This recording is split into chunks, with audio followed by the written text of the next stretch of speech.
And the attendees should be filtering in right now. Johan and Nicole, so I'm going to move them. I'm going to promote them both over. So promote to Oh, panel. okay. So they were stuck in the other thing. Okay, good. Yeah. Now we're in good shape. So once Johan's here, I will begin the meeting, and Nicole usually just sits in on it. Yeah, I'm promoting both of them. Okay. We also Doris is here too, so I'm going to promote her as well. Great.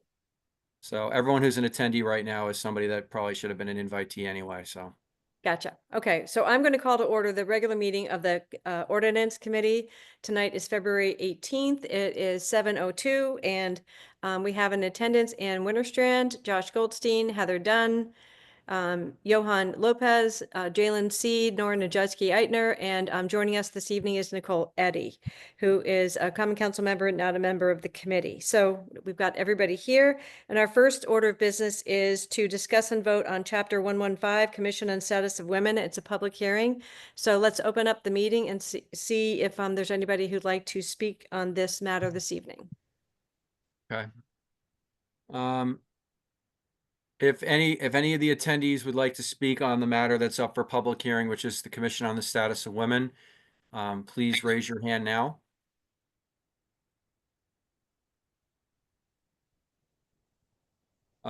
Again, it's our stenographer and Doris Ash. So and no one's raising their hand. So there's Okay, no great. So I'll close the public hearing, and now the matter is I would entertain a motion to vote to take Chapter 115, Commission on the Status of Women, to the Common Council for hearing. Thank you, Anne. Anne did the work on this, so it's appropriate that she move it. And so all in favor? Yeah. There really aren't any changes. If there's any discussion, if anybody would like to raise their hand on a discussion point, I think this has come in front of us several times. So It has. There's been I have one comment. Yep, go ahead. Sorry. Just under the duties, Hold on, let me in pull it up for J, you. Let me I'm pull it up for you. sorry. Hold on 1 second. No, go ahead. Wait, I know duties? it's kind of nitpicky, but it talks about things, J, the term shouldn't be equal, it should be equitable, because they're actually different terms. Under J, Yeah. to promote equity or equality? What do you want? It should be equity, not equality. Equity, yeah. Promote equity in the appointment? Does Right. anybody else have an issue with that language No. or support No. that change? I support They that. shut the change. kitchen light out. yeah, that's a good change. That's a good catch. Thank you, Heather. Yep, thank Yeah, you. that's a very good catch. Thank you. All right, so that's just for the record. That is in section 115-4 subsection J, to promote equity in the appointment and hiring of persons for all levels of government positions. And I So have one more. Yep, go ahead. Under D, it says of consequence to women, and I think that you're trying to say women and marginalized genders. Mhm. It should be encompassing of that. just to match what we've said elsewhere. Yeah, and there's somewhere that you put girls. Is it marginalized gender identities is what, Anne, you're the wordsmith on this. It was women, girls, and other marginalized gender identities such as transgender people and gender diverse people. That was the language that was Right.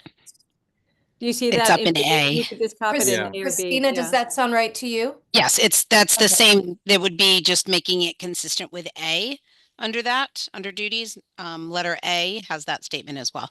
All right, so 115-4 subsection D says to provide information to the public concerning the commission's activities and concerning matters of consequence to women and marginalized gender identities such as transgender people and gender diverse people. I think you have to say women, comma, girls, and. Girls and other. To be Oh, I see consistent. it Thank up you for there. catching Okay. that. And other, okay. All right, was there another place, Heather, that you were mentioning?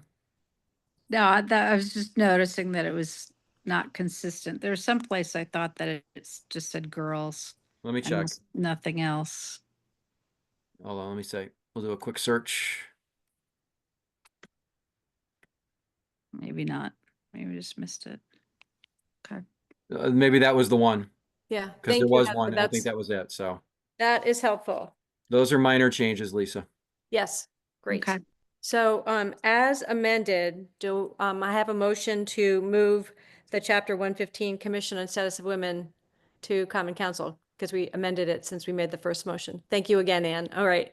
All in favor of moving it to common council? That is unanimous. Perfect. Thank you Okay. to Christina and Shannon. who Thank have- you. May I Okay. just Yes, ask, so please. this goes to the common council. Do we know what date? It'll be Tuesday. our next meeting. I'm Tuesday. gonna ask the mayor's office to assist me since I'm on vacation the rest of the week. I'm gonna ask them to assist me on putting it on for the agenda for the 25th of February. And would I need to be there? I just want to confirm that as well. You know, it's probably going to go on consent. I don't think it's, A you know, consent agenda? You are Okay. you are always more than welcome to attend any meeting of the Common Council. Yes, indeed. But yeah, it will probably go on the consent calendar. Okay, I just want to We- understand the process, that's all. Yeah. All And right, you're more than We don't welcome, wanna, like, if take you up wanted to another speak night. on it on like, as part of the public participation, you're more than welcome to.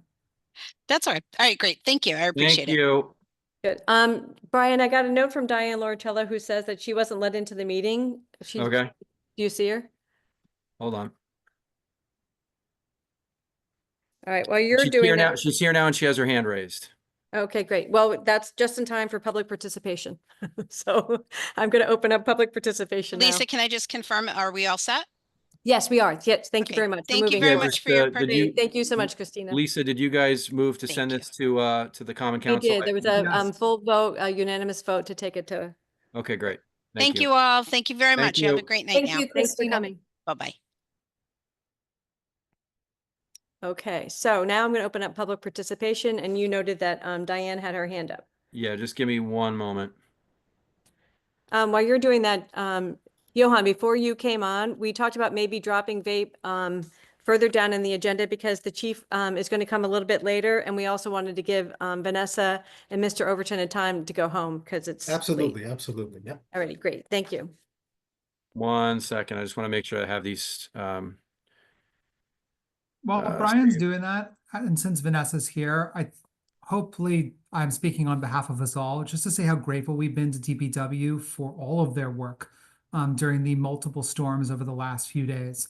I know that we say it, but I just want to make sure, this always makes it back to the crew. Yes, Because they work hard, they work, during like unbelievable hours, and a lot of them come from far away to do this work. So please, Vanessa, if you could please communicate our thanks and our gratitude to your whole team. I I heard definitely that- will. I appreciate it. yeah, I heard them at 3 o'clock in the morning in my neighborhood, so I was like, those poor guys. So Yeah, they- and a We lot of them we live. have been busy this last few days for sure. Yeah. Yeah, they're start getting tired. I think that we're on our 11th event, so Yeah, hopefully And we're not. last gonna- year there was one. Yeah. Yeah, so hopefully the storm that we were supposed to have on Thursday isn't going to come, so fingers crossed. correct. Okay, I'm ready when you guys Ready are. to go? Okay, Yeah. so if Diane's the first hand up, we'll listen to her. Okay, Diane, you can lower your hand, unmute yourself, just full name and address and welcome. Good evening, Chair and members and staff. For the record, my name is Diane Loricella, 21 Little Fox Lane. I tried to get in for the public hearing on the Commission on Gender Equity. So, Madam Chair, may I just speak briefly about that? For sure. I mean, I was, unfortunately, I wasn't let in for several minutes and you were already over the public hearing. So I would suggest next time, maybe give it a little more time. Okay, so for the Commission on Gender Equity, as I've said in the past, I am in favor of the name change. However, I wanted to make sure that there is balanced representation. I want to make sure, since our latest census track notes, I think almost 51% people identifying as women, I want to make sure that programs, studies, forums, public support includes at least 50 to 51% or whatever the census track is, so that we would not have to worry about politics or pandering, because I have seen it occur with different issues that come up over time. On the rest of the meeting, you have some very, very interesting and important items. I wanted to say I'm glad that you are looking at the BAA. I do not know, though, because I could not get my computer to tell me the language changes, but with the BAA, there appears to be some conflicts of interest in that most of the occupants of BAA as a commission or authority are realtors. So you might want to look into that eventually, maybe not this round. I'm very interested, of course, in the solid waste discussion, and I'm very happy since I am a waste management professional, although some of you may be in denial of that. I'm very happy to discuss some changes that I think are needed. I look forward to hearing that particular discussion. And lastly, on issuance of citations and the hearing procedures, I hope that some of the council people here actually have witnessed these citation hearings, because many of the citations have been going on for years. There needs to be an end to stop the madness that allows some folks to be in violation for years, for months. It really affects neighborhoods and quality of life, as I'm sure you know. So I do say, please take a look at these hearing procedures. I, again, do not know what kind of changes you're discussing tonight, but there is a need for changes to be made. It's just not working as well as I know the intent had been in the beginning. Thank you for letting me speak, and have a good evening. Thank you, Diana. Is there anybody else with their hand raised, Brian? No. Okay, so I'm going to close public participation, and then the next matter is the acceptance of the minutes, if somebody would move those. Sure. And Lisa, just so you know, Thank you, Doris Johan. Ash is here. She's in an attendee. So when we get to the BA, we should give her a chance to speak if she wants. Okay, we will. We'll absolutely Yeah. doing it. So Johan moved that we accept the minutes. And does anybody other than me have some changes? I had a couple of changes. The way that the minutes were written was, it was suggesting that I was making the motion, which I can't do as chair. So we corrected that, and then we made it so that whoever made the motion was then noted. And then while we were making the change anyways, we made it from chairman to chair, and my name was misspelled once. And I don't know if anybody has any other changes that they would like to note in these minutes. They Seeing misspelled none. your name and they didn't misspell Nora's. I know, how's that possible? I honestly don't know. Victory for me. I know, they got yours completely right, Nora. It's great. So Johan made the motion, so can we accept the minutes as amended, as I've just said? All in favor of that? All right, we're all in. Jalen's on as yes for that too, right? I gotta abstain. Oh, you've got to abstain. Thank you. Okay. So Jalen's abstaining, everybody else is in. So that's 6-1. So the next thing is I'd like to entertain a motion to move vape to the bottom of the meeting so that we can both have the chief here, and we also have the opportunity to let Vanessa, thank you, Josh. We want to get Vanessa out of here because we know she's had no sleep this week with all the snow. So what we'll do now is we'll go to new business, discuss chapter 94, solid waste collection and disposal, transfer station and yard waste and site. And I'll turn this over to Vanessa and Brian to discuss. Thank you. Good evening, everybody. Thanks for the nice words. I appreciate that. And I'll make sure that the staff knows. The reason that why we're here is that based on the solid waste master plan that we started last year with our consultant, New Gen, that ended up getting approved and presented to the Common Council end of last year, we ended up having a bid for the new vendor that Wind Waste ended up getting, and their contract will start on July 1st. This contract already have some of the changes that was already proposed on the master plan and how we ended up crafting the bid out.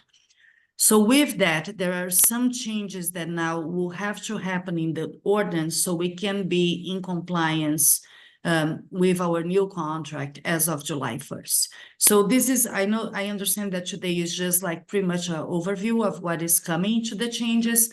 To be honest, there is not too many changes that we're proposing, but it's more to make a better definition of some of the items that can be confused there. One of the things that will be major is that, as you may be aware, we only collect solid waste within the 4th taxing district. And as of now, there is an option for an opt-out, meaning if you're a resident within the 4th taxing district, before you could call and say that you don't want your garbage to be picked up by the city. And then you will not going to end up having that fee attached to your property as a tax fee. What we learned while we're really preparing all the master plan and also this process for the bid is that there were a lot of properties that in the past probably opted out. Those properties sometimes got sold. We have new people living into it, and now we are collecting garbage from some of those properties. Also, at the same time, it's very hard for the truck driver to really see or know exactly who is in and who is out. So after we had the committee and we have a lot of discussions, the agreement was that we will not gonna anymore entertain that opt-out option. So if you're living within the 4th taxing district, you're gonna be charged for solid waste curb collection. You still have the option, of course, to use our transfer station and all that, but that you're not gonna be having the opt-out option. So this is one of the things major that we're gonna propose in the ordinance. Another thing that we'll be proposing, and it's more like a clarification, is that we only collect garbage on residential property. And what we consider residential is up to 4 units. That is aligned what is the planning and zoning does. Beyond that, we consider commercial. So we want to make sure that the language there is clear, because we have seen also, based on our current research, that there are some multi-family homes or small condominiums that has been really getting our collection when they should not be, because they would be considered commercial. So that will be the language that we still need to make sure that is aligned, so we can be able to apply that to the new contract. There are a few terms there that will be defined better, like recycling. We want to make sure that people really understand what is recycle, what we're doing, what is the goals, what we're trying to achieve with no contamination. Also, another item that we would like to just do a little bit of an edit is about the license, the disposal fees, all the registration for commercial vehicles. And there is also the option that we are entertaining that the solid waste collection within the 4th taxing district can be expanded citywide as of 2027 if council approves. So also we may add also a little bit of that language there, that as of now it is within the 4th taxing district, but it may be able to be expanded if the city by that time decided to do. Another thing that we want to make sure that is clear is the rule about disposing the cards. So there are 2 things that has been happening on the new contract. We are changing all the solid waste totes. Of course, this applies to 4th taxing district. We're gonna have a uniformized tote, and we're only gonna pick it up from it, and there should not be any overflow of garbage on it. This way we'll make everything kind of lean. We know exactly what we're gonna be collecting. And so all other types of garbage containers or like loose trash bags will not going to be collected. I have to emphasize that this change is a huge, huge savings in our contract. After we decided to make those type of totems, what happened is that the vendor is able to do automated pickup with these new totems. So we're going to have 3 new trucks in the routes. Probably our routes now will be more efficient. And that, of course, there was a direct impact on the cost of the contract. So we need to really make sure that the language there about the totes, the use that cannot have an overflow will be there. as well as where you place the totes within the sidewalk. I think that these are really the major points. Small things will be more related to the yard waste or bulky waste, but nothing major. I think that the major points is really what I just covered. Thank you, Vanessa. And the idea is we just wanted to introduce the idea to everybody because we have to get this done by July 1st, right, Vanessa, in order to meet the contract deadline. So we'll have the consultants have given us some ideas about how to move forward on this, and we haven't turned it into words yet. So we're just giving you the background so that next meeting in March, we hope to have the words, be able to share that and get through that process. Does anybody have a general question before we go? Josh and then Nora. Actually, Nora should go before me. Oh, okay. Nora got up there fast. I couldn't tell who got up there first. I think Nora was first, but whatever. No worries, I'll be very quick. As Ms. Valderas and Ms. Shanahan are aware, we have been having a significant issue with wind waste beginning operations far too early in the morning, about 3 o'clock in the morning. So one thing I'd like to see considered for this draft is a clear timeline on when they are allowed to begin operations so that we don't have people being disturbed in the middle of the night by our garbage folks, moving trucks and dumpsters and things. So that's something I'd just like to add for consideration here. Thank you for mentioning that. Josh? Yeah, all I was going to say, I just want to make sure if the consultant who you're working with has put this into words yet, because I know that a lot of times ordinance like this work best when there's generally some ideas written by the consultants, which then we can synthesize into applicable legal language. And so I don't know if that has frankly happened yet. And if you're trying to aim to get this finished in 5 months, I would say if it hasn't happened, it should happen. Yeah, so I think, Brian, you said that you got something from the consultants. I hadn't seen it yet. Yeah, we just received it very recently. Their proposals. I can forward it out to anyone who wants it. Just send me an email and I can forward it out to you. Yeah, Yeah, did I'm they happy to give take it a look at it. I know that's typically the best practice, because obviously we're not policy experts, but we do know how to do this. Yeah, we're kind of particular about the words we put in our ordinances. Just let's be honest about that. So Well, yeah, and also, frankly, it's just most effective way of synthesizing what a lot of the good ideas that you have. I do also, and I'm sure you have this, Vanessa, and I realize we don't need to go into a whole in-depth discussion, but the best how we would enforce a lot of what you just said. Because that was sort of my quick note that I wrote down was how do we enforce all this? Like, how do you enforce, and especially if you want to meet your collection schedules, for example, if you open up someone's trash bin and it has some of what is supposed to be collected and then kind of loose other stuff. And you're saying that you're not going to be collecting things and, some things and collecting other things, like, how do you deal with that? We already have have some language for that. The good thing is that, to be honest, this chapter is a very good chapter, chapter 94. So we don't need to introduce a lot of new concepts. We're just trying to clean up a little bit of the language. But yes, there is already some language there where we can kind of enforce, I would say, do some enforcement. What we're just trying to do that is make sure that whatever is proposed, it is now correct. And if we want to take the opportunity to improve. So that's kind of what it is. And to answer your first question, yes, our consultant was able to really go through the whole chapter, and then they already identify some of the language that they are suggesting that should be changed. Not specific with the words, but like what should be addressing on that paragraph.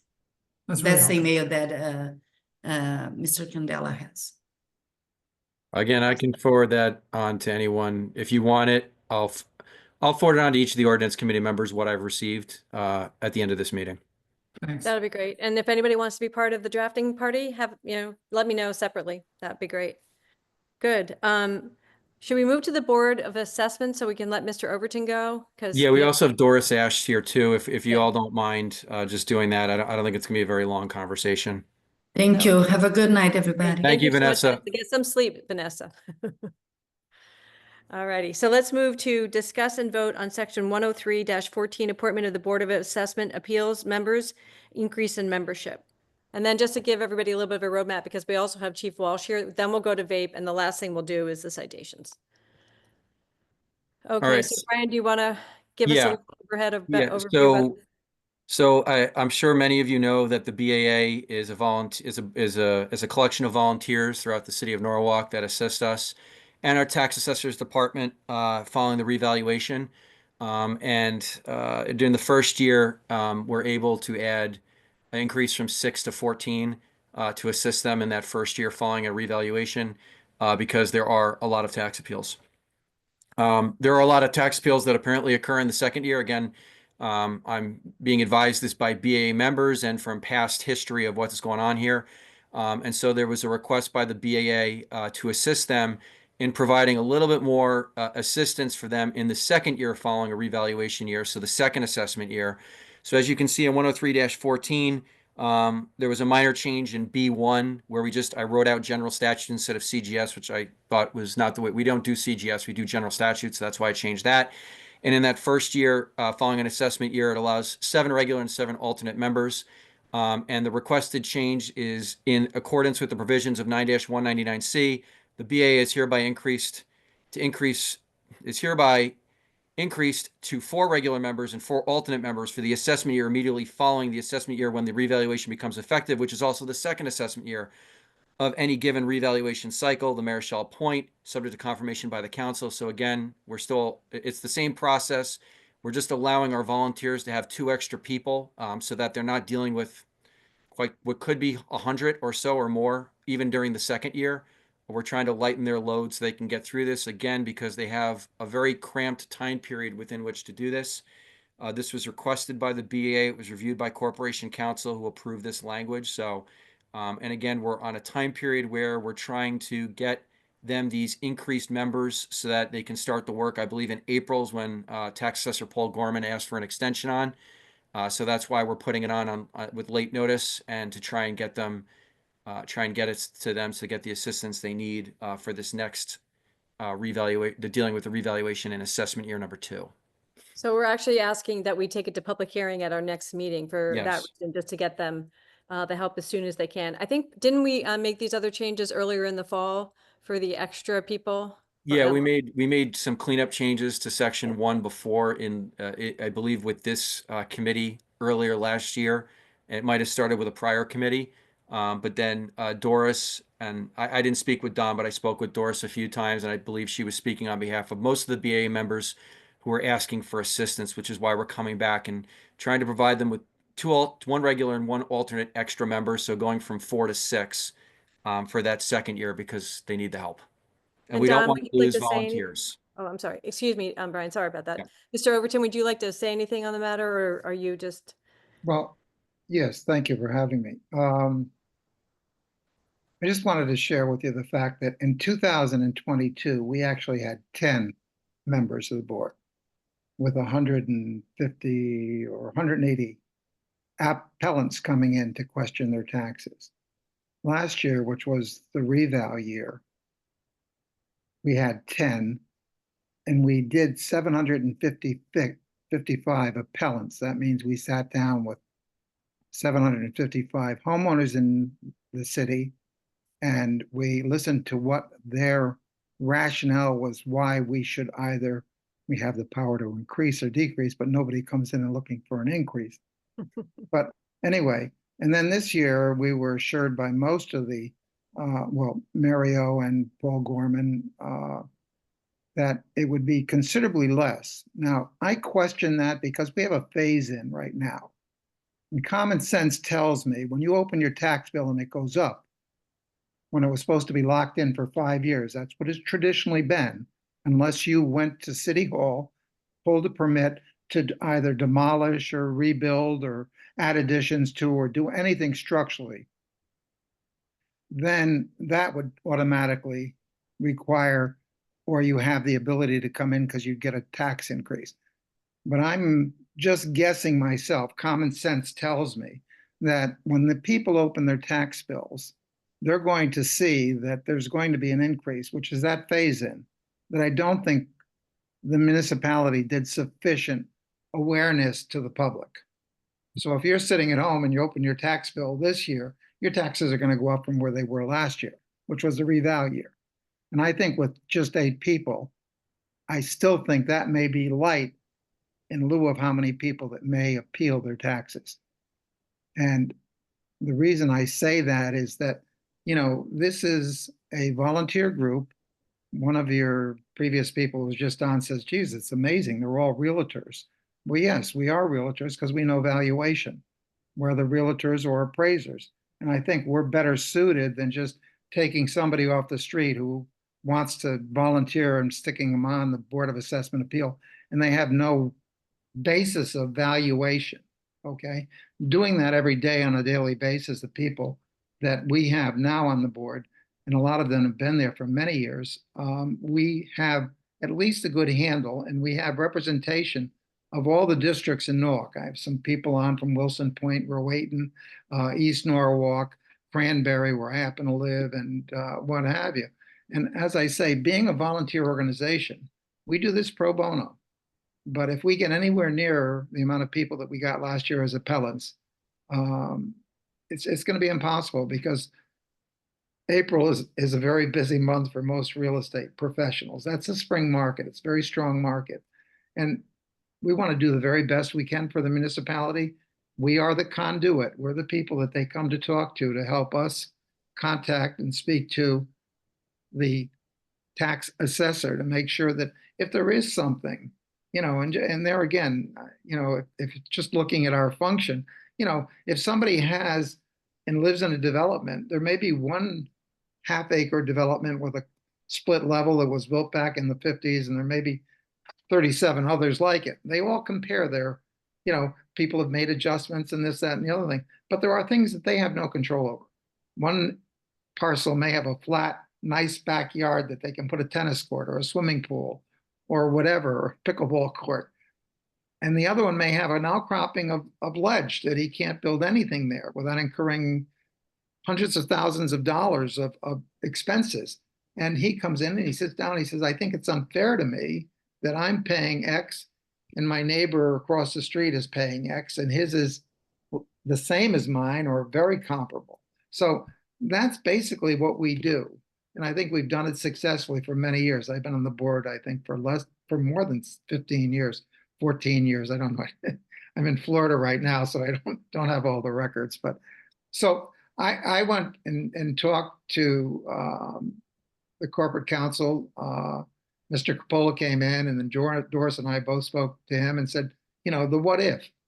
I mean, let's prepare for the worst and be ready. It's like I said, and I used the analogy of a basketball game in high school. If one coach shows up with 5 players and one of those players gets hurt, he's limited to the 4 players on the bench. Well, that's in essence the same thing we're dealing with. We don't have a bench, somebody we can go to and say, hey, help us with this. I'm busy today. I can't make the schedule. Could you fill in for me? When you limit it, I think it's going to be hurtful to the city, and I think it's something that you're putting a demand on us that we may not be able to handle. And that's the rationale for why I'm here, and I'm hoping that we can do at least the 8 and maybe even the possibility of having some extras.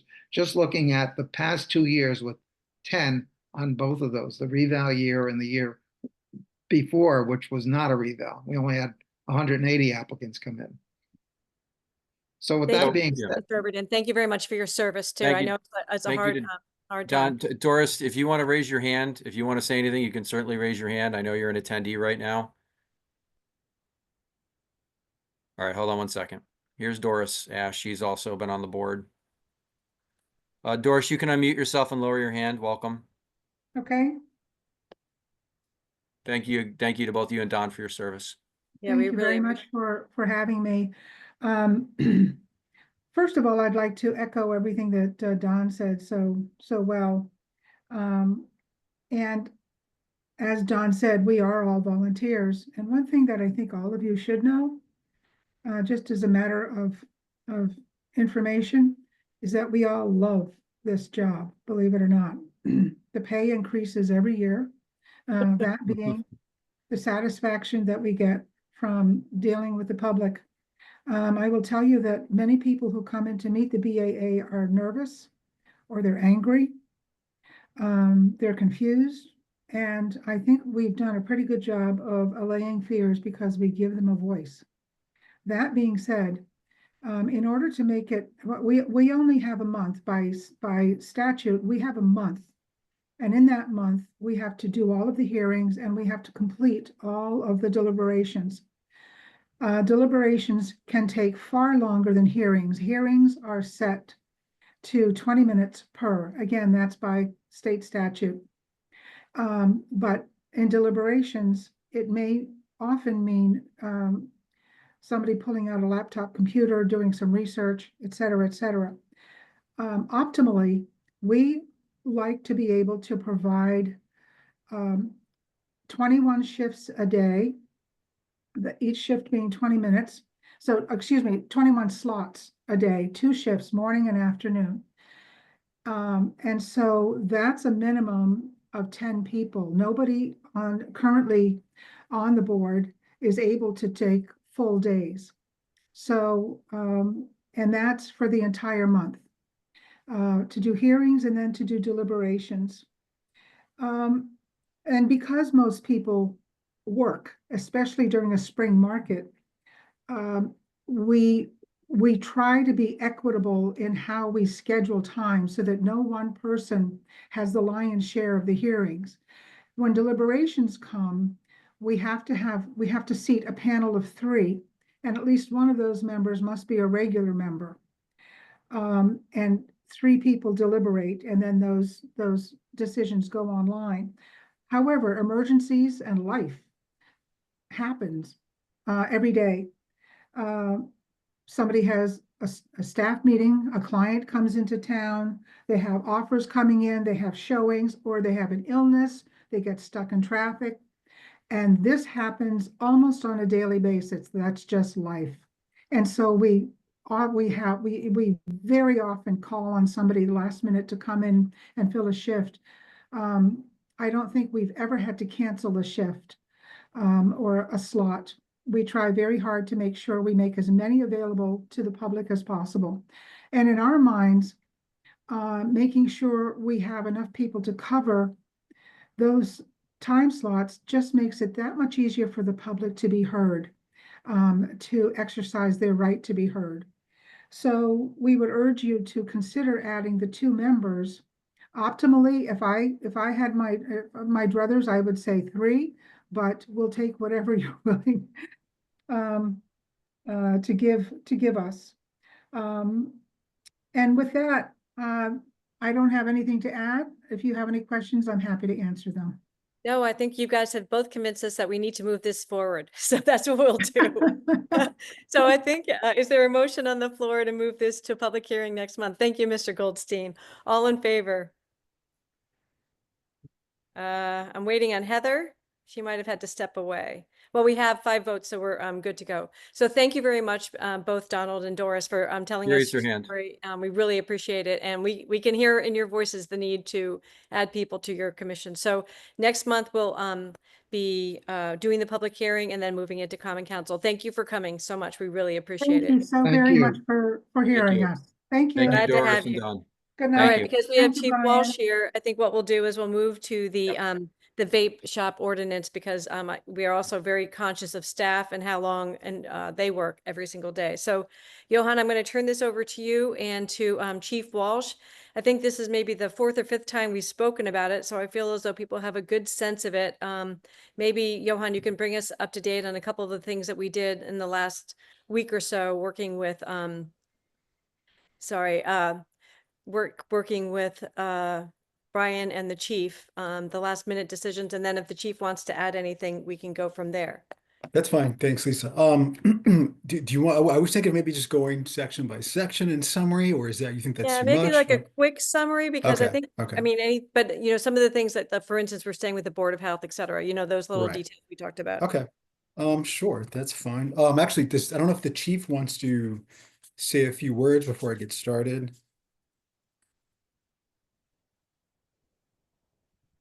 Good evening, everyone. No, Hi. I've read it Brian's final draft, and it seems thorough and applicable to what we're dealing with right now. So it did clean up some of the language in regards to the city clerk handling the application. So I think this would be a great ordinance. Excellent. Okay, thanks, Thank Chief. you All to right, the so I'll chief just for run. coming. Oh, yeah, absolutely. All right, so I guess I'll start with sections 2 through 5 in summary.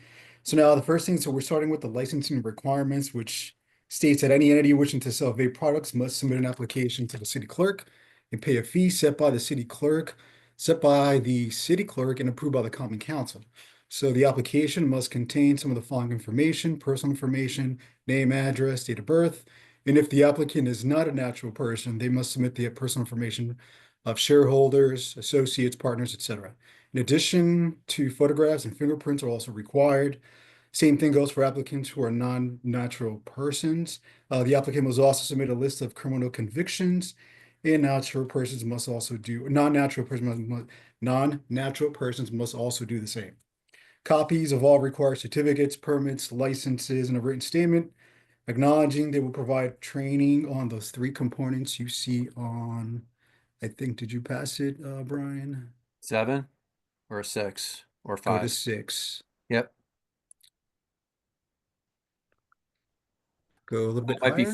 5. This Yeah, is it was 5. contents of the information of the 1, application. 2, and 3. Excellent. Okay, so we Yeah. can go down to section 9. Section 9, okay. Yep. So renewal must be made 90 days prior to expiration, accompanied by a non-refundable fee set by the city clerk and approved by the common council. Renewals will be denied if the retailer is in violation of any provision within this chapter and has any outstanding violations or fines, has 2 or more violations within the last 24 months, and or the current license has been suspended. License cannot be transferred from one retailer to another. Only upon the death of the person who obtained the license, the retailer can continue to operate for 60 days to allow transfer to the successor licensee, which has to fulfill the same requirements as the original applicant. If the renewal is denied, the city clerk will notify the applicant no less than 30 days before the expiration of the Johan, license. is that, Yes, it seems like the change that's happened in these first few sections is that it's the city clerk and not the Board of Health or the Director of Health. correct. Would you Yep. mind speaking to why that change was made? Because I think some of the other stuff you've been reading isn't actually stuff that's been changed. It looks like it's stuff that, just according to this, there were no track changes. Yeah, that's fine. Lisa, you can chime in, or Chief as well. Yeah, I think that we went with the city clerk just because we felt like they had the capacity to do the licensing in a way that the health department didn't. So that was, along those lines. We worked really closely with staff and had long conversations about capacity, and that's kind of where it came out. Yeah, you Okay. can see in the definition section, we added city clerk in so that it's city clerk or Right, their no, designee. I see that. Yeah. It was, Yeah. I know the original concept was to have Correct. the Board of Health or the Director of Health have more of a role Yeah. in the licensing, and I know there was some hesitation there. So I just wanted to just highlight that decision appears to have Correct. been made. And Josh, you're correct. If you take a look at the items in the second article, it's really the changes that you can see here is that the city clerk is taking over for the Director of Health in doing all the things in collecting the licenses, doing the applications, providing saying whether the license has been approved or not, notification of denial, issuance of the license, renewal of the license. That's going to be the city clerk going to be the point person in that regard.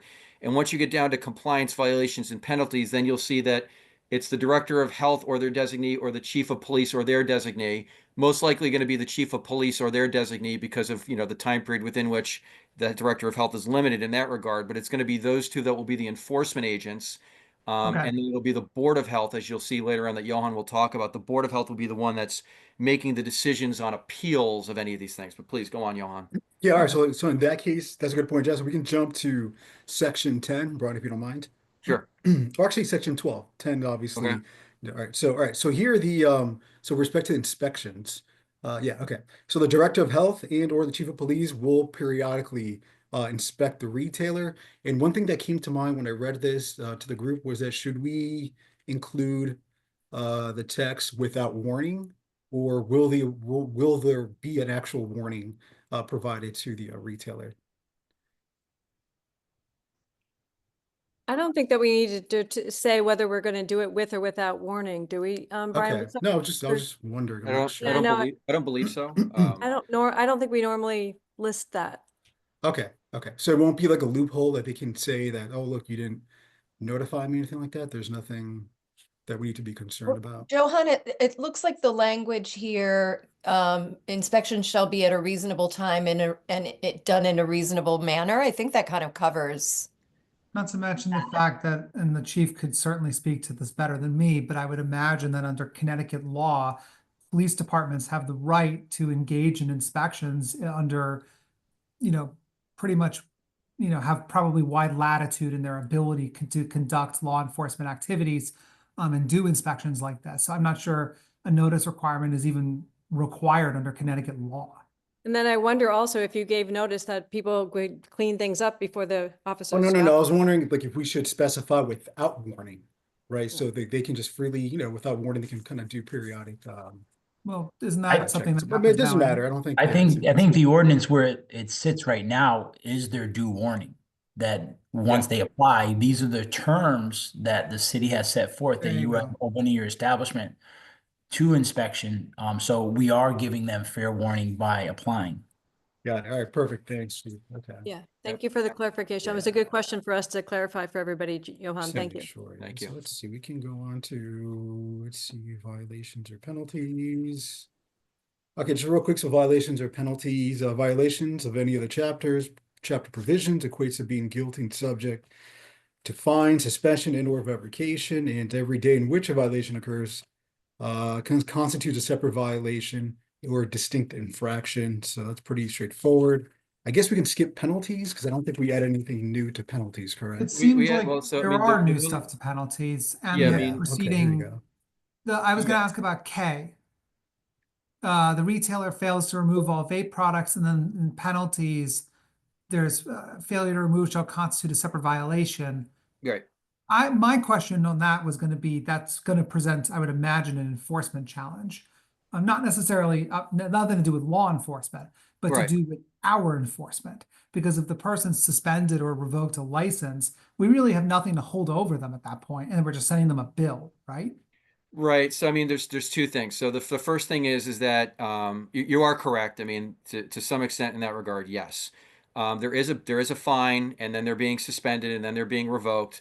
The other issue and concern that they're going to have is that this is an entity or a person that's gone through the process, the licensing process, the first time, and has failed to do this. And if they want to continue to try and sell these products legally with the blessing of the municipality, they're going to have to show that they're a good actor. And if somebody does it and they fail in this regard in terms of getting their license suspended, and they decide, well, I'm going to try and clean up my act, and they remove the things from the store, then when they go to apply and renew for it, they could say, yeah, listen, I screwed up a little bit, but I followed the rules and I removed everything. Whereas if they do Right, and that, and obviously they, that's good. yeah, So, yeah. I mean, obviously, this isn't a perfect ordinance in that there are people who are going to try and bypass it by not applying for the license or by saying, well, I'm already in violation. I've already gotten it revoked. I'm not going to do anything. But at least then in that regard, if they've done this already, then it's something that the police know that this is somebody that's failed the first time. We're between that and the P and Z net of limiting who can now apply for these things. I don't know where they are in that regard. We're trying to make the police's job a little bit easier here. So this was I believe the feeling was we can't forcibly remove the stuff. So we're saying if you don't remove the stuff, you're going to be in further violation. There's going to be further fines, and it could affect your ability to renew your license down the line. That was the best not we to could. mention the fact, would we be able to assert some sort of lien or some sort of, like, when you say failure to remove shall constitute a separate violation for each and every day of non-compliance? Like, is that being, who's keeping track of the timing? How is that? Like, if really the only way we're going to ever be able to collect on that would be if that person were to reapply, right? And now they've basically got to deal with a bill before Yeah, they they would can deal with get the through the bill or door the fact that, again. the fact that they didn't clean up their act after they got their license suspended and they continued to sell the things, and the police went in 3 or 4 more times and they were still selling the things. By the way, I'm not saying don't do it. I'm Yeah. just saying I just don't think it's going to be a humongous revenue driver, but I see Nora's No, hand it's up. not, We're talking about. it's not a silver bullet. I agree with you. It's not a silver Yeah. bullet. It might, if it can prevent 10% of the people to try and say, hey, I've gotten my license Sure. suspended, it's not revoked, and I'm going to clean up my act so I can renew, then it's 10% less that the police have to deal with. That was the Absolutely. best we could do. Yep. Because the problem is so widespread, we're just trying to make it a little bit of a less of a problem. And Nora, you've got your hand up, and then we'll. Yeah, and I think just to get further clarity on that point, so the only thing we can do is issue a $250 a day penalty. I mean, so I get with the suspension, but once it's been revoked, do we not have authority to remove offending products because they are selling those products in violation of the law? So what's how far can we go once they no longer have a license? Yeah, Chief, because we were really struggling with this because we know we don't have the ability to shut down a business. I mean, that's a bigger thing because it's just one product of a business. So how do you feel about that, Chief? Well, they have the legal right to possess legal products. The police have the ability to seize contraband under lawful terms, either the search warrant or on-site observations. So if they're in possession of legal products that are not illegal to possess, but maybe we prove that they sold this legal product to an 18-year-old in violation of the law, I think we'd be hard pressed to confiscate those items. I think if they have illegal cannabis or they have some kind of Yes. product that is way in excess of the, I don't want to say it wrong, I believe it's the THC levels, Chief, is that what it is? Yes, if they have something that is illegal to Criminal. possess, if it's contraband, it's illegal to possess, we could take that and now be part of the criminal case, which will lead to this arrest, thus enacting this town ordinance that we're creating right now. But you have to understand they're probably going to be, for this to kick in, there's going to be a criminal investigation. With that criminal investigation, if they're found in violation, they're going to be arrested. With that arrest, there will be the seizure of evidence to support that arrest. The products that will be left there will be the ones that are legal to possess. So we will seize, we have boxes, we actually had to build an extra storage room at headquarters that with all the boxes and stuff that we've seized from these places. So we'll take all that, but we won't be able to take products that are legal to possess. Right. If they're selling, So like the chief said, if they're selling to an 18-year-old, we can fine them, we can suspend and revoke their license. If they're selling illegal contraband, then the chief can seize it. So that's criminal. That's not this ordinance. So we were trying to maximize what we could here. Well, So I guess that's my question that I'm trying to understand is that we do have, I mean, an ordinance has the effect of law in the city. So why is it not contraband for them to be selling an unlicensed product?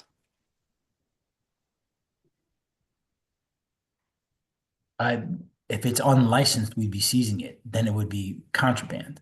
So if their license is revoked, so if they get through 1C and their license is revoked, it is then illegal for them to sell this product, and therefore it is contraband and can be confiscated. I think, but if the Because this chief is not a distinguishes crime. between sell and The, possess. the U.S. Supreme Court has stated that the officers are allowed to seize evidence that constitutes a crime. There's a big difference between a crime and a ordinance violation. This is an infraction. So Nora, what Okay, we're trying so to do. that's let me no, just- that's the distinction I'm trying to get at Yeah. here. So Nora, let me these- help you with this because I think I know what your question is because we struggled with this mightily. So they're not selling illegal stuff because that could be the contraband. And what we're trying to do is make the barrier to this type of product being sold in the city of Norwalk a little harder because there's so many people who are misusing it. So we're adding a licensing requirement, but it Sure. doesn't make what they're what they're selling illegal because it's still legal to sell. So we're just saying that, hey, you're not following city ordinances, so you can't sell this in Norwalk. They could probably sell it in Westport or, other places where it's allowed.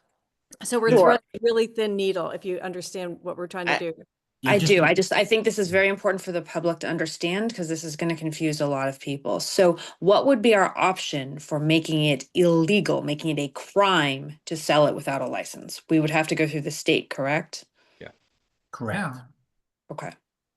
So I think this is the sort of thing that This is going to is- be hard for the public, and I want to make sure that we're really Yeah. clear on And- what I we, think- on I that. mean, And just so everyone's aware, our office has spoken with the state, and they have indicated that it is a struggle as it pertains to this issue. They have indicated that other states are struggling with this as well. Wild West has been something that's been thrown out there, and so we're trying to make it so that it's a civil infraction. There's a monetary fine. There's a threat of losing your license and renewing the license to be there. And obviously, then the people not only have to worry about this civil fine infraction, but also criminality. The fact that we're focusing on this, the planning and zoning people are focusing on this, the police are focusing on this. So we have ordinance enforcement, we have planning and zoning trying to limit what's being there, and then the police are focusing on it with criminality and seizure. Between those three things, we're hoping that it will at least minimize what's going on here. What we're trying to do Right. is make it really unattractive to bring this type of businesses to Norwalk because it's so troublesome.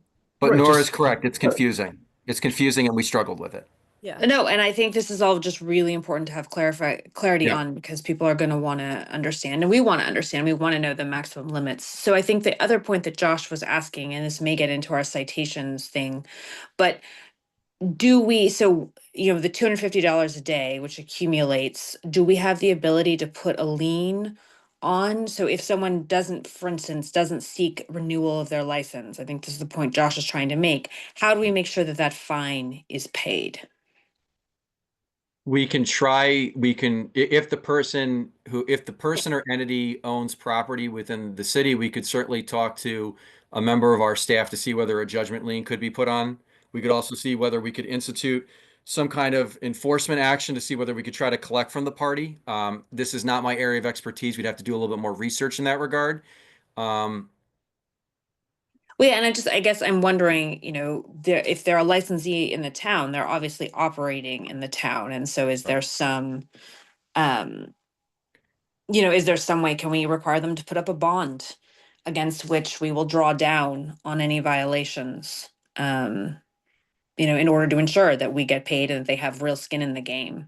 Yeah, I mean, one of the other things is that, you know, some of these entities are not landowners, they're tenants. And I can tell you in one situation we had where P&Z went out and started dealing with an issue where they were in violation. And the landlord actually went after the tenant and filed a lawsuit against that tenant very recently saying you're in violation of your lease and we're breaking the lease and you're out. So they kicked them out. So there's that as well. We also will hopefully have landlords that are trying to do the right thing. And that might say, you know what? The city's getting annoyed with you because you're not following the rules. I don't want you as a tenant anymore. I want you out. Is it all the time? No. But again, even if it happens a little bit, it'll be more effective for tenants to know that, you know, perhaps their landlords don't want to tolerate this stuff either and deal with the headache. No, I think that's a really interesting point. Certainly, we can encourage landlords in the city to make sure that they have a clause in their leases that all operating businesses must be sufficiently licensed with the city. Yeah. I mean, that would be a smart thing for any commercial landlord to do. Lisa, I think, and Brian, I think we talked about that, right? I think we talked about that in our meeting with Tom. Yeah. Your We same really question, struggled or with was this. like, can we make them, can we work with the actual property owners to ensure that, you know, to kind of deter some of this activity from going on and stuff. But Right. yeah, we definitely talked about that. Yeah. What we're just, Yep, sorry. yeah. So to Nora's point, should we You go. clear any of the language up for B and C that was causing the confusion to Nora's point? I don't think that it's necessarily a language change. I just think it's I mean, because it is what it is, right? This is Right. the limits of I what we have to can say, do I under agree with state John law. on this one. It's Joan, I agree that it's not a language change. I think this is the intersection of criminal and civil law. Yeah. Right. And the problem is the things that we would like to do, there's no civil remedy or ordinance remedy for basically seizure of illegal property. That isn't within the that isn't something that we can do in under Legally. civil law. That is Chief Walsh and his police department's purview and obviously the state's attorney, that is a criminal law thing. Insofar as the license, it's right. I mean, it's a lever that we are using to try and force these vendors to actually behave well and responsibly and not do the kind of crap that they're doing now. That's really making a lot of people angry and potentially endangering residents in Norwalk. Exactly. So, you know, I don't think it's a language thing at this point. It's just about, as we communicate this to the public, being really mindful so that people know what their rights are and what the obligations of a business that engages in this line of commerce doesn't have to do. Yeah, I mean, I think we're all frustrated that about exactly what you said, the you know, the intersect of those 2 points, and we're just trying to tighten it up and make it harder for people to do this illegal activity with a legal product. So, Yeah, and you'll see in section 14 that they can, when there's been notification of a revocation or suspension, they have the right to the hearing. If they ask for a hearing, then it's going to go, the city clerk's going to have to notify everyone involved, and it goes to the Board of Health, because you know they're the ones that should probably be dealing with this. And then obviously, if they disagree with what the board says, they have 10 days to appeal to the Superior Court. We want to provide those entities with due process. We don't want to deny anybody due process. And again, this is about we're trying to use this ordinance again as a filter to try and make everyone's job on the enforcement end a little bit easier. The feeling is that the large majority, hopefully, of the entities that decide to go through the licensing process that are selling these products are not going to want to be bad actors. The bad actors are going to be bad actors regardless of whether this is here or not. And hopefully that will funnel down and make the chief's job a little bit easier by knowing who's playing by the rules and who's not. exactly. So what I think we want to do now, Johan, right, is to move this to public hearing at our next meeting. Yes, I agree. That's pretty much it. Yeah. Great. Okay, so we'll have you move it because you've been doing the work. Okay. So all in favor Well, I of mean, moving- it wasn't by myself with the help with the mayor's office, your help, Brian's help, chief's help. So it was a collective effort. Yeah, lots of discussions about it, and it is threading a needle on something. So all in favor of moving this to public hearing at our March meeting? Josh? Thank you again to the chief for coming tonight. Thank you. Josh, you're blank, so I'm gonna take you as a yes for the time welcome. being. And we can take it, yeah. Did Thank we you, lose Nora? Nora had to leave, so Okay.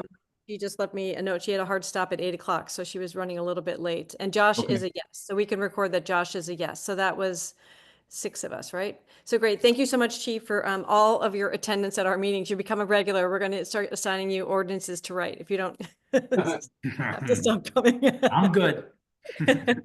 All righty. Thank you very much. So the last piece of business tonight is to discuss and vote the new proposed ordinance issue of citations and hearing procedure. And this is all Brian. Okay. And this is just a quick introduction, right? Yeah, It's- this is a first draft. I mean, we worked hard on it, but it's just a first draft. So this is for everyone to have a take a look at here. This is a hearing procedure similar to what you would see with a 7-152C hearing, you know, similar to what you would see with blight or judgment liens in planning and zoning liens. And so we looked at a number of different communities that have, and as you probably know, in our blight ordinance, we have a discussion about a 7-1-52C hearing, which is the general statute 7-152C. We have a discussion of that, and the thought was that we should have an ordinance that specifically talks about the issuance of citations and the hearing procedure going forward generally for the city, so that all the other ordinances could cite to it, so that we don't have 32 different recitations of what it should be. We should have one. And again, this 7-152C procedure is better and more effective in certain areas. Typically, they're more effective in areas where you have land such as, I guess the best way to put it would be a blight lien or a planning and zoning lien, or possibly like a health enforcement lien or something like that, where there's a land to assign a judgment lien to after the fact. Other liens are more difficult to enforce because the party might not be from the city. But again, we have enough of these that we felt that there should at least be a standard that we put forth. So again, we looked at many different ordinances and tried to draw from what we thought were the best versions of that. and put together, again, an initial draft, which we did spend some time on, but again, initial draft for everyone to take a look at prior to the next meeting so they can make comments, revisions, critiques. And you can see here, I'll just go through it briefly. We talk about the purpose of this, the appointment of hearing officers, which is always going to be an issue. We never have enough of them. Notice of violation, whether the party wants to admit liability or not. The hearing procedure itself, as you can see, that's pretty big. Notice of assessment and judgment, and an appeal and other remedies. Again, the appeal is important. Entities should have due process at that initial hearing and also have due process to appeal that to the Superior Court if they choose. So we want to make sure that we hit all of the high notes. And I look forward to everyone's comments so that we can improve this thing prior to our next meeting or at the time of our next meeting. Yeah, so we're just recommending that everybody get a chance to read this. And this is just one of the things that Brian has been trying to do since I've been on ordinance, which is to kind of standardize language for, some of the things that we repeat often and often through ordinances. So that's it. So Heather's got a question. And then I was going to Oh, entertain a motion to it. My only comment about it was most of the other things say appointed by the mayor subject to confirmation by the council, and it does not say that on here. Is Let there me a take a look. reason? Sorry. Let's see. Hold on. Let me find that. Do you remember what section that was in, Beginning. Heather? It's the very beginning. Yeah, it's under 2. And you don't say that. Yeah. Does council always approve those? Well, that's a Well, good, let's note it, Heather, and we'll take a look. That's a good point. So let me just put down here in track changes. Mayors shall appoint one or more persons who are elected to serve as citation hearing officers to conduct hearings. Let me just put a comment here, new comment. Most other appointments. Subject to common council ? So we'll. Yeah, most of our other ones say subject You're to correct. confirmation by the council. No, that's a good point. Yeah. And my other question was, is there any standard? Does it have to be someone licensed, by the bar in the state of Connecticut, or is it, could I Yeah. be a hearing officer, or is there any kind of job? So typically, I mean, I've dealt I don't really deal with the liens, the judgment liens, the blight liens, the P&Z liens, but what I have seen is that when I've seen those documents, it's typically an attorney that understands, we have lax rules on the rules of evidence in these cases. But typically it's been attorneys that have volunteered their time. I'm not aware of any limitations or restrictions, but typically we've relied on attorneys because they're writing pseudo legal opinions about whether a lien is going to be enforced and if there's going to be a reduction, what the reduction is, or if, hey, the notice and this is why we've usually relied on attorneys, is that sometimes people say, hey, I wasn't given proper notice. I wasn't given a certified return receipt requested letter, or it was sent to the wrong address and things of that nature. So typically we relied on attorneys, but I'm not aware of anything, but I will put down here as well to ask our attorney who deals with this far more often than I do. And my question about that would be, what if somebody's licensed in the state of New York or something? We have a lot of people that work in New York, maybe. Well, I think it says that you have to be I don't a know. elector of the city, so you have to be a voter in the To city. live here, yeah. To live here. So that's one thing, and then the second thing is, are there specific credentials? So I think that's great. Yeah, I have them both right I think it here. would make sense. And sorry, my last question about that is there an aspect of being, the hold harmless thing if you are if you do something, are you subject to underneath the bar rules? If that makes sense. You mean you're worried about whether or not the those people who are hearing officers have any personal liability? Yeah, I would want to make sure that they're not, that they're held harmless for anything that they do. Yeah, we would. I mean, it's a good point. It's something we could take a look at. Again, I'll ask let me just put it here as well. Just put them all here. You just write hold harmless. We'll know what that means. Ask Sorry, whether those we are my need only hold questions. language for the hearing officers.